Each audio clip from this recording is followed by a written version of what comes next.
Well, you ever you start reading an article and it's just so engaging, it just sucks you right in.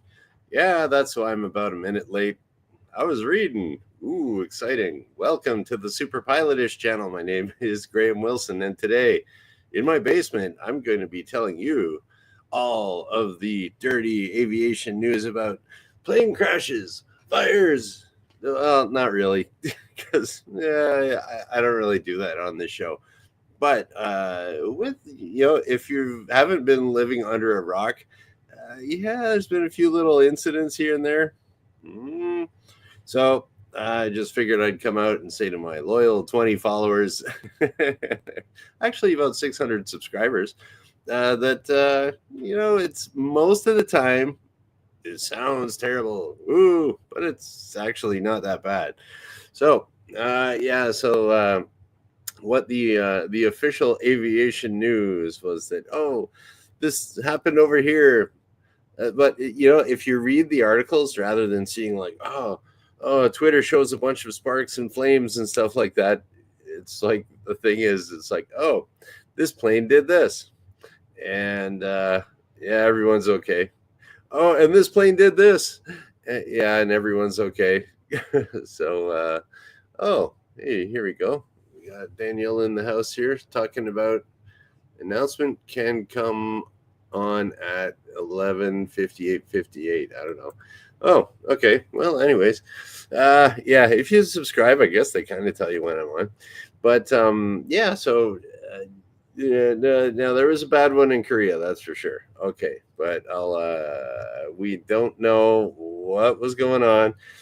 Everyone likes to be an aviation expert, including myself, but I'm more of an aviation expert because I'm a pilot and a flight instructor. I haven't done any like big jet flying or anything like that, but an airplane is an airplane. They all fly the same. Well, some faster than others. How much money do you got? Yeah, so okay, so what I wanted to talk about there was how you really shouldn't jump to conclusions about things. We anytime there's an accident, there's an investigation. Unfortunately, if there's a loss of life, there's a big investigation, and you better have your paperwork in order, or there's big trouble. So, yeah, it's an unfortunate part of life that accidents happen, and I think if you think about it statistically, it really doesn't happen that much with airplanes. Like if you think about, and I really don't like it how other media, other shows, other I don't know YouTube channels, they like to get the clicks and the likes, and yeah, whoa, to say how stupid the pilots were or the mechanics, or yeah, you can get your clicks and likes that way and stuff, but how good of a pilot steward are you being by doing that? I don't think it's that good. That's my opinion. But yeah, you as a pilot, you should be a professional and try to calm your passengers down, or convince people to promote your industry that like it's not that bad. Don't hype things up. So I'll be boring for you. How's that sound? But yeah, like there always is an investigation after a big accident. And the reason they do that is so you can find out what the root cause was and hopefully avoid it in the future. The one in Korea was very bad. From what I can see, generally what happens with accidents, there's about if it's a biggie, there's usually about 7 things that go wrong, where they call that the chain of events. So I will get out my whiteboard here to explain in true flight instructor fashion. So yeah, so any accident you have, 1, 2, 3, 4, 5, 6, 7. There we go. That's the most amazing looking chain of events I've ever seen. So usually what you can do is you can find about 5 things, or not 5. I forget whether it's 5, 7. There's usually a bunch, anyways. We'll say 7 because I didn't feel like researching it. I used to know it off the top of my head before, but haven't had to do it too much lately. But there's some other stuff I'll tell you that I do still have on the top of my head. So you could say something like, "Okay, here's your chain of events, and maybe here it can come although it could start here something like, oh, the crew's tired. That by itself isn't really, the worst thing in the world. If you maybe pilots, the second officer is a little bit tired. Well, the captain's all right though. So, but it is a factor. Maybe they're not exactly 100% rested. That happens a lot more than you think.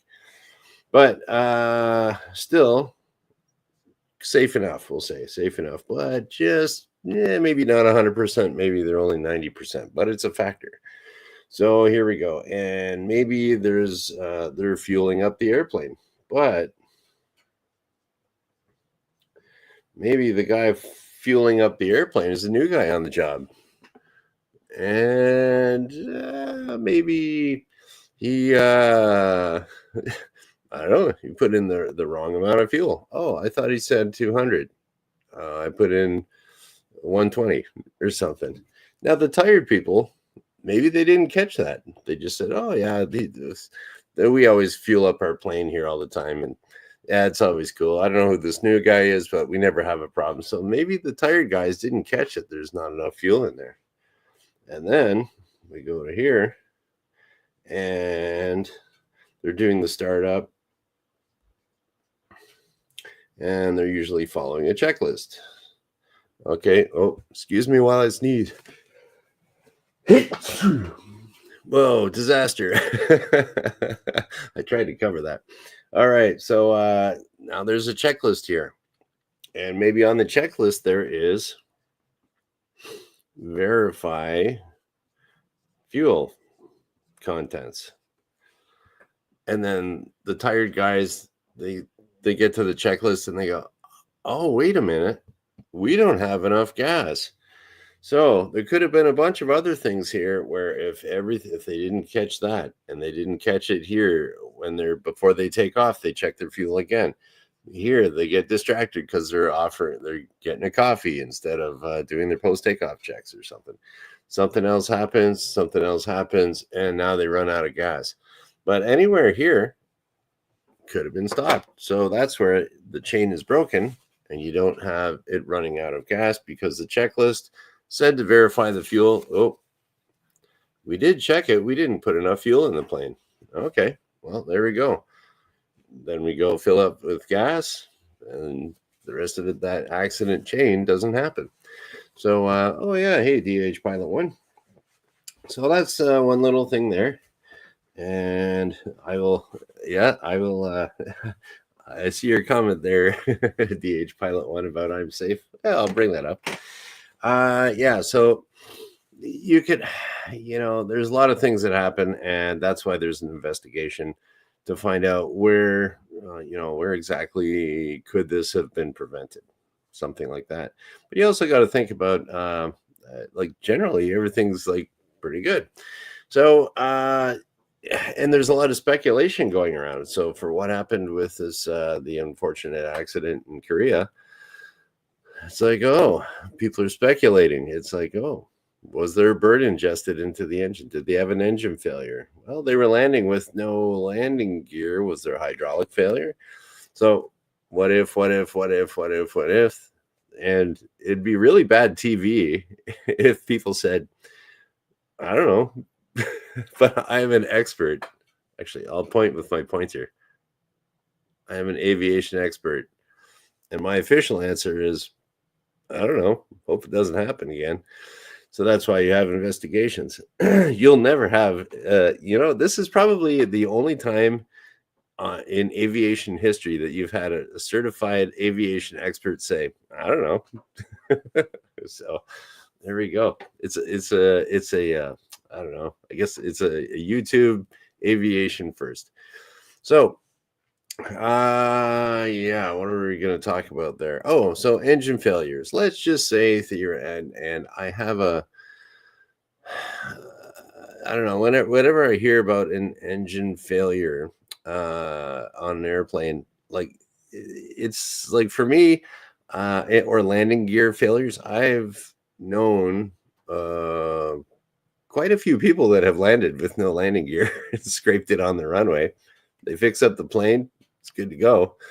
Sometimes it's a mechanical problem. Sometimes it's usually a pilot forgets to put it down.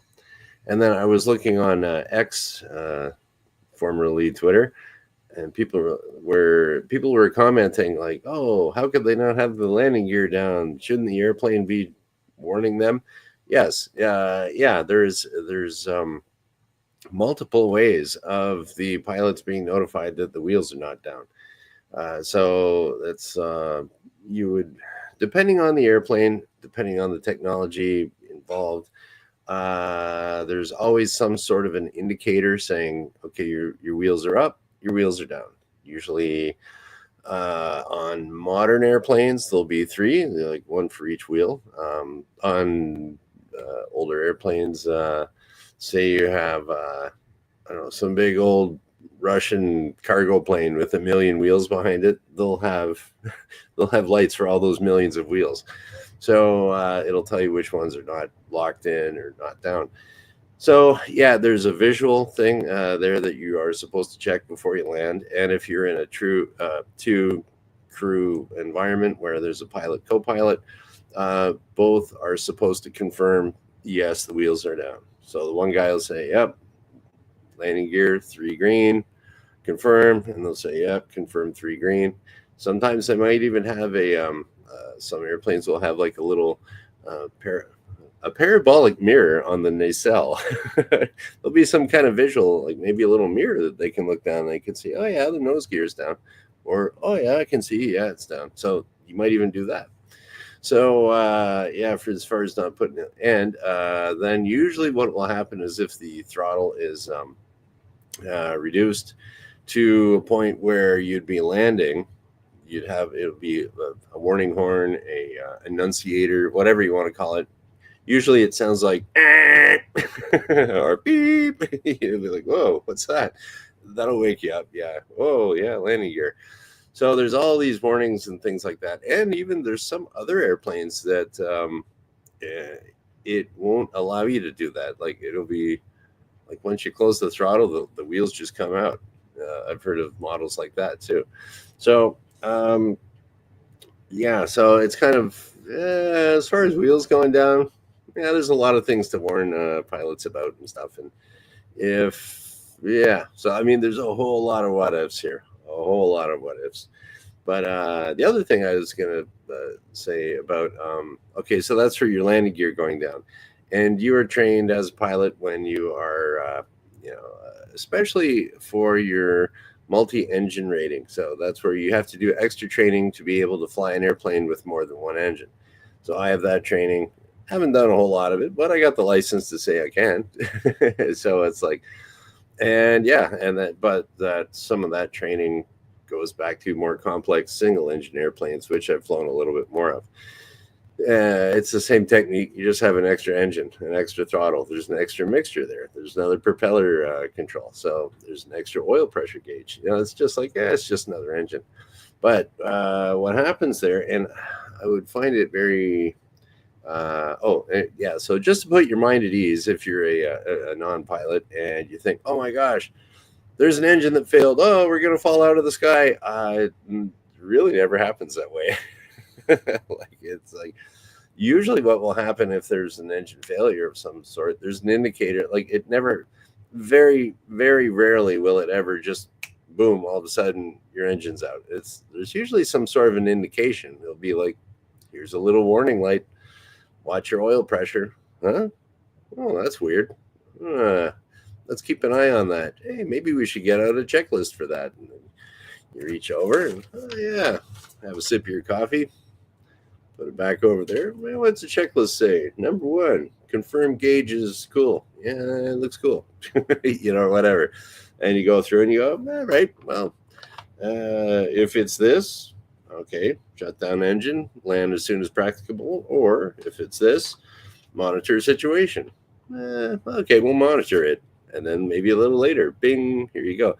So the pilots might be aware. And then by the time that the passengers in the back see, oh my God, the engine shut down, most of the time it's the pilots doing it themselves. And it's totally in a controlled and trained environment where, I mean, you go Okay, for all the airline and corporate pilots I've talked to over the years, it's always kind of the same thing that they tell me, like, oh, I got to go back into the sim to get checked out again. So they do all their emergency training and stuff like that on a simulator. And sometimes it's real fancy, full motion. Ooh, other times it's really quite realistic.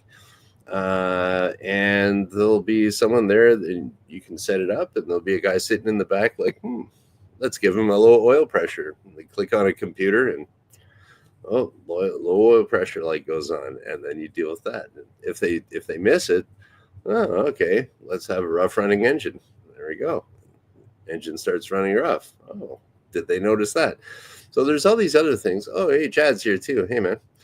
Yeah, so, and Wrench, welcome too. I'm not sure if I said welcome, but yeah, so there's all this training that you do in the simulator where there's zero chance of any type of, injury or damage or, bad stuff happening. And they get all these pilots every 6 months. They're in there, train. And if they do poorly, they're training even more until they can pass a certain standard. And that's a global standard everywhere, every pilot. Although, depending on what country you're in, I don't know. Some people have different. In the world is a big different place, and some places pay attention to rules more than others. We'll say that. So you do not have to worry about Lufthansa. I'll say that too. But they like the rules. Okay, and yeah. So if you're gonna have an engine failure, it's usually like it's not like catastrophic instant. It's like kind of creeps up on you. But and this type of training goes like you can't get a license to fly an airplane with 2 or more engines unless you have this hammered into your head. Like they I will demonstrate how you learn this. Okay. So when you're learning how to fly a multi-engine airplane, your instructor sits there with a hammer and they say it again, say it again, say it again. And you will say it again until you memorize it, and it is pounded into your head as it is mine. And I learned this 25 years ago, something like that. 25 years, a little over 20 years ago, we'll say. So you have, engine failure. What do you do? And I usually need my hands free if I'm going to remember this correctly, because I'm imagining it, training it, chair flying it. Mixture prop power. There you go. Engine failure, mixture prop power. And then we do gear up, flaps up. Identify dead foot, dead engine. So that means that if you're flying your airplane, one of the engines is out, the plane will want to turn instantly. There's no, you can't miss it. The plane's going to just, whoa, this ain't right. You're going to put a whole bunch of controls in there. So this is my excellent twin engine airplane, probably the greatest ever drawn. I'm going to make round wings because it's more aesthetically pleasing. And here we go. All right. Let's put a little window here to see out. Look at that. That's a twin engine airplane. So you got so we'll say the right engine fails. So your propeller will go boink. There you go. It kind of goes like that. And we actually used to train that way, where you would stop the engine and then you would restart it again in the air. So this one here is still turning.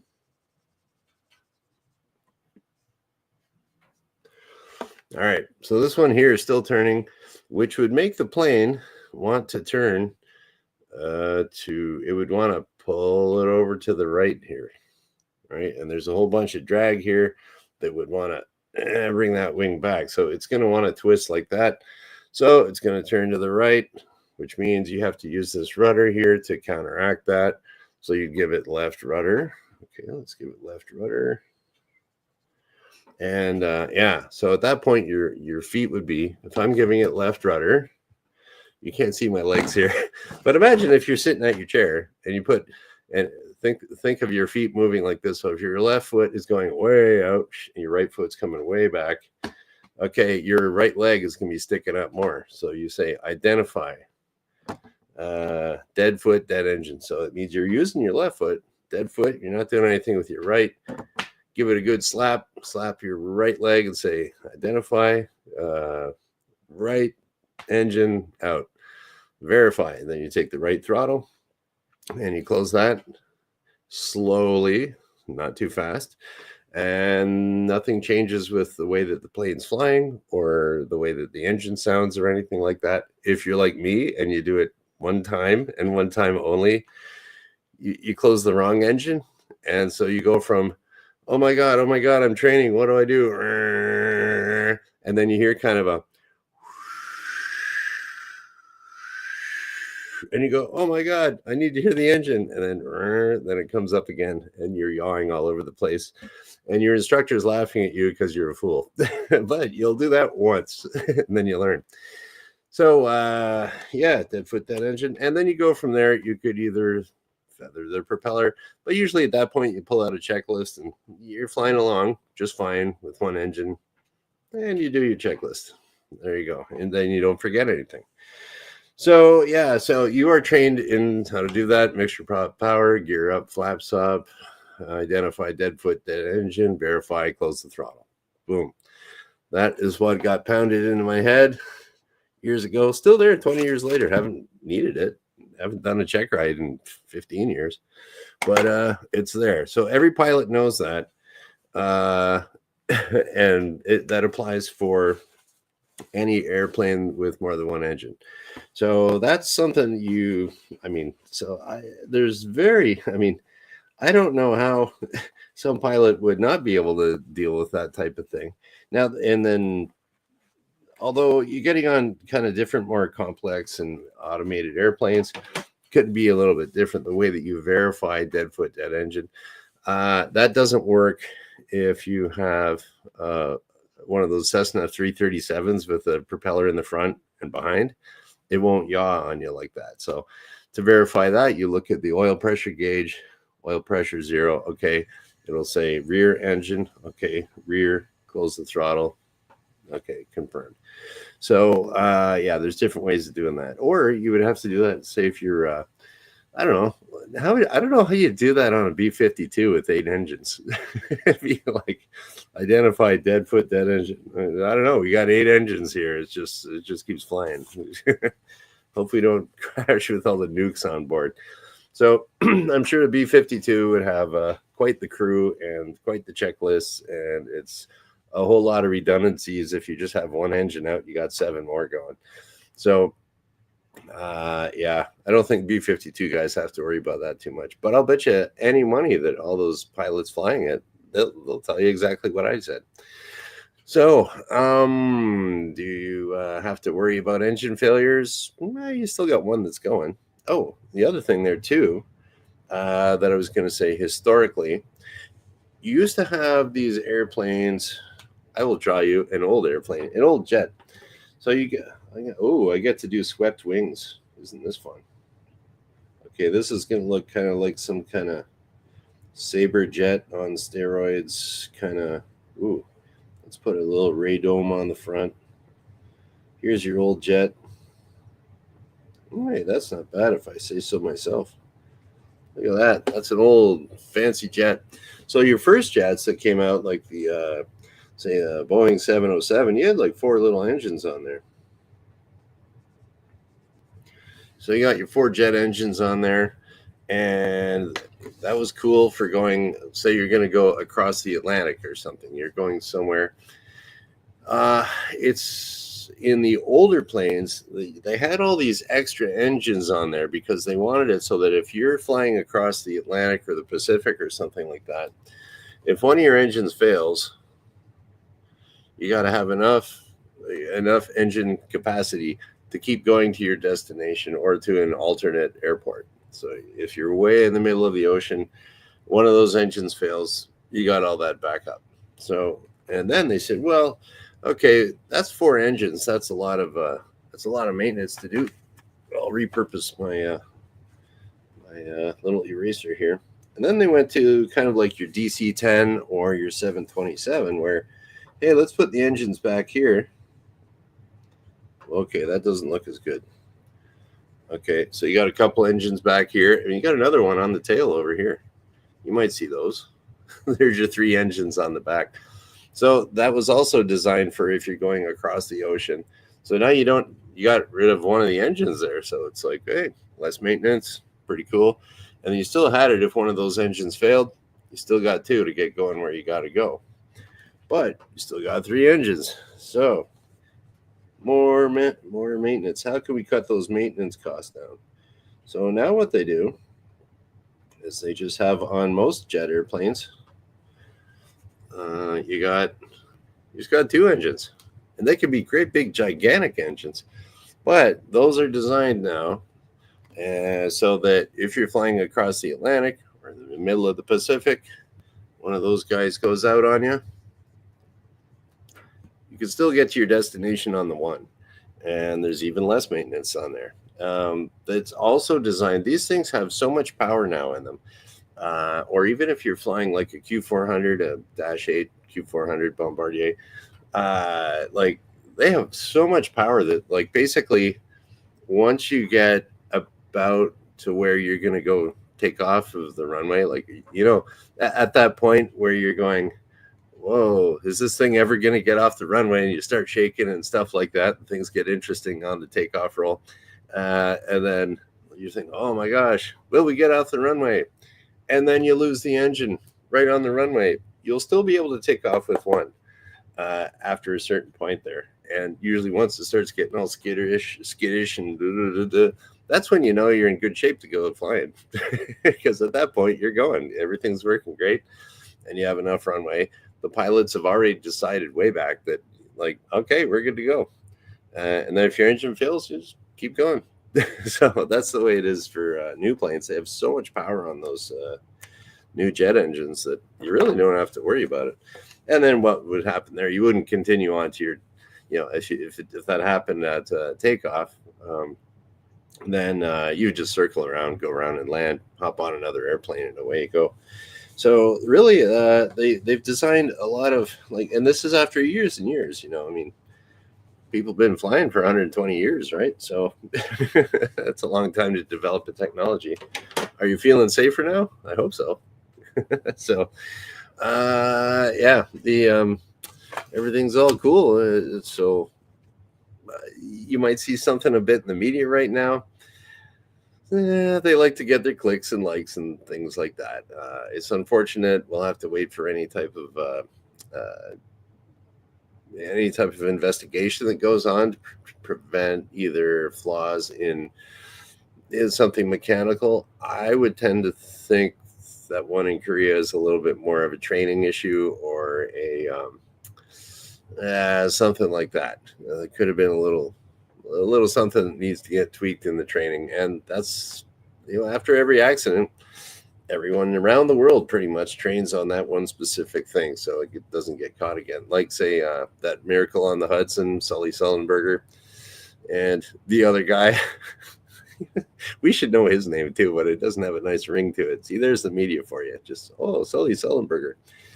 But yeah, they trained for double whammy engine failure and landing in the Hudson River by New York. They did that in the simulator multiple times before okay, now we do that.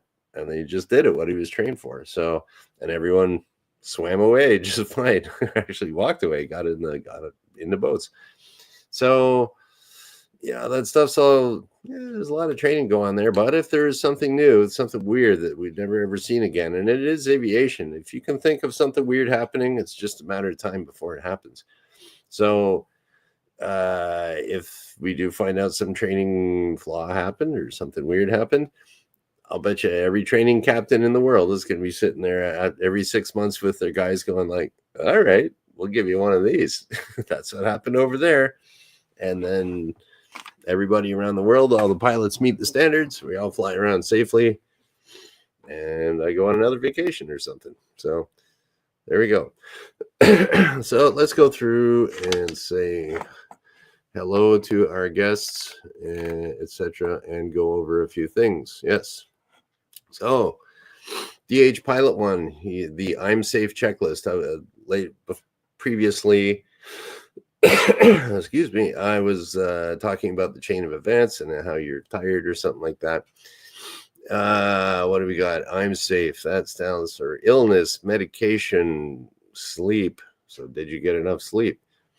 You're probably okay, but maybe not. A, alcohol. F, food. And E, I'm safe. What is that? I should know that. Yeah, I forget. Someone's going to correct me on the I'm safe checklist. And then the F, I think some other things. Food, yeah. Illness, medications, sleep, alcohol, food.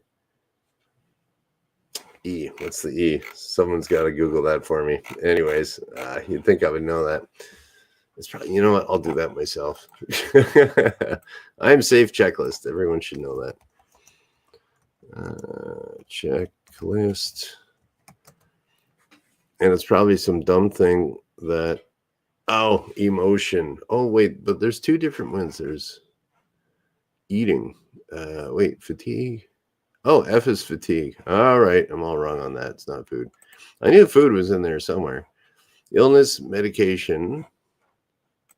I'm safe. Illness, medication, S. Stress. Alcohol, fatigue, eating. Oh, okay. What did I say? S was sleep. Oh, well, I got the general idea of most of that stuff. Don't be all tired and hungry when you go flying. All right. Thanks for stumping me, DH Pilot One. Okay. Wrench was saying here too that there's hydraulic pumps on both engines and electric pumps too. Yeah, when it comes to hydraulic systems on airplanes, there's like quite a bit of redundancy there. Depending on the airplane, the control surfaces can be hydraulically activated. Landing gears pretty much always hydraulically activated.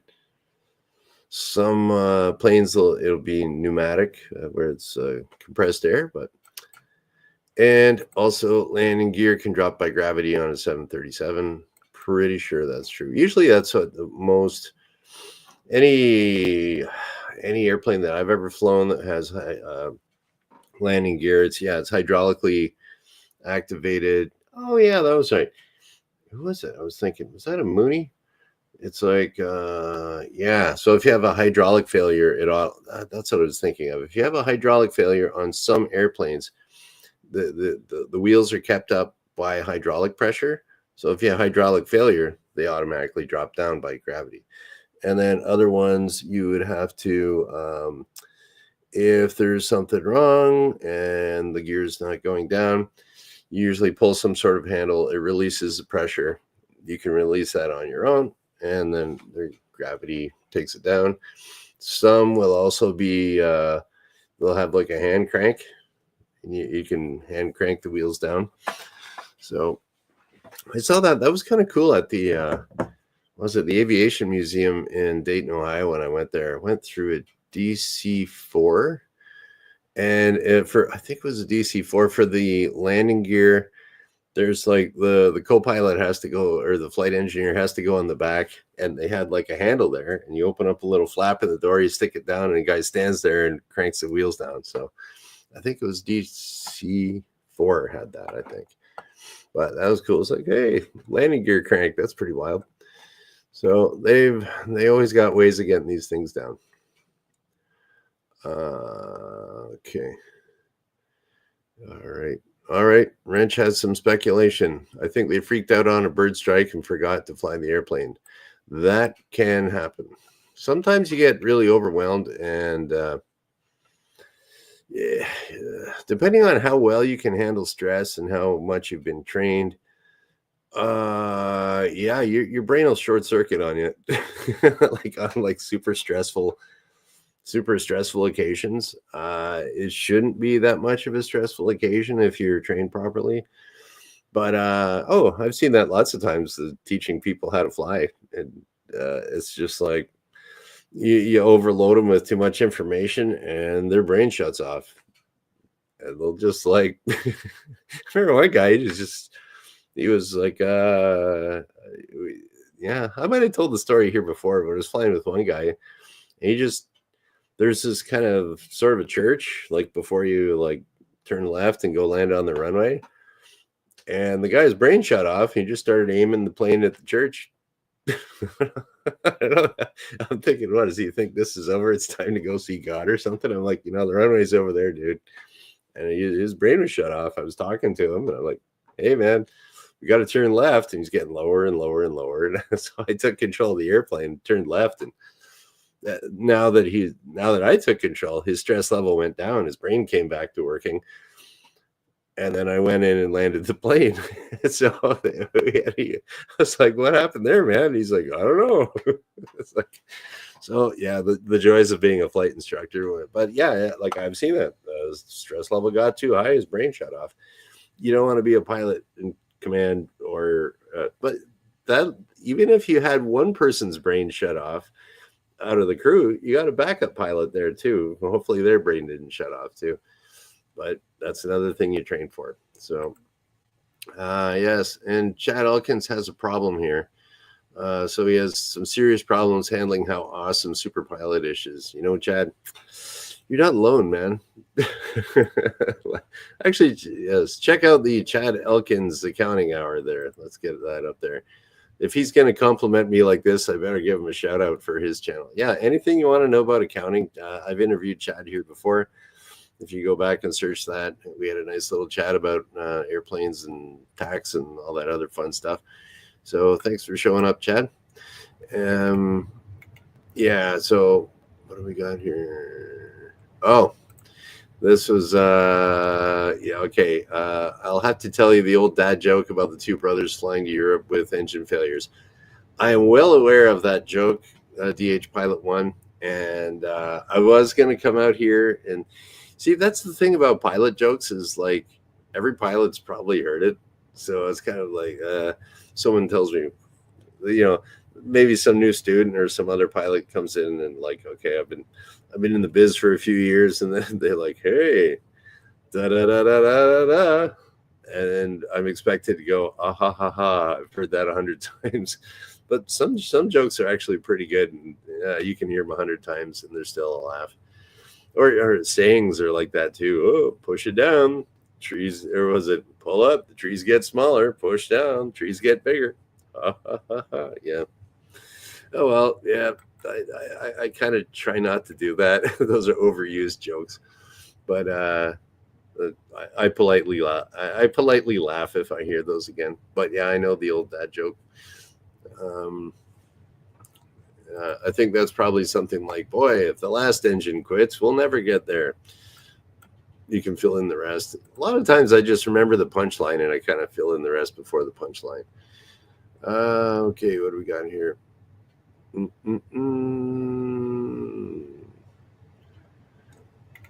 Okay, we got a few things here. Oh, what do we got here? And in the 1963 Mooney, your arm is the landing gear, Johnson bar. Oh, is that some kind of crank it down or something like that? Approved sunglasses, if I remember correctly. What was that about? Not too sure what you mean there, Daniel. But thanks for showing up, Daniel. I missed you popping in. Oh, what's this? Cessna 172 Cutlass had a gas hand pump and used it once. Oh, that's neat. Okay. All right. And then that's it. Wasn't quite sure if you're talking about my joke or you were talking about emotions and stress on the I'm Safe checklist. Well, that's it. Well, if you are asking that, that's about it for the show, tell you the truth. So, yeah, okay. So today I was going to cancel today's show because I was planning on being on the road driving somewhere, but Yeah, do the old pilot decision making. It's like, do I really want to drive and where it goes from rain to freezing rain to snow along the route? Yeah, my car is good and it's got good tires, but if we wait another day, it's just cold and I don't have to do all that stuff. Oh, okay. So that was the punchline. Okay, very good. And if I should fly, if I'm thinking about like not driving in this weather wrench, I don't think I should be flying in it. But anyways, tomorrow's supposed to be a nice day. I'll be on the road, so I might or might not get a New Year's Day show in. I'm gonna see. I'm gonna see if I can do sort of a live on the scene just with my phone and a microphone. And I'm trying out a new data plan for my cell phone, so it works in Canada and the United States. And so I don't know how fast that would be. So as with all things technological here on the superpilotish channel, I'll just do it live, and if it screws up, whatever. So I might or might not see you on Wednesday, but normally I do this Monday, Wednesday, Friday at noon Eastern. So we'll just kind of shut her down here. And for everyone that popped in and anyone that's watching after, thank you for watching. Bye.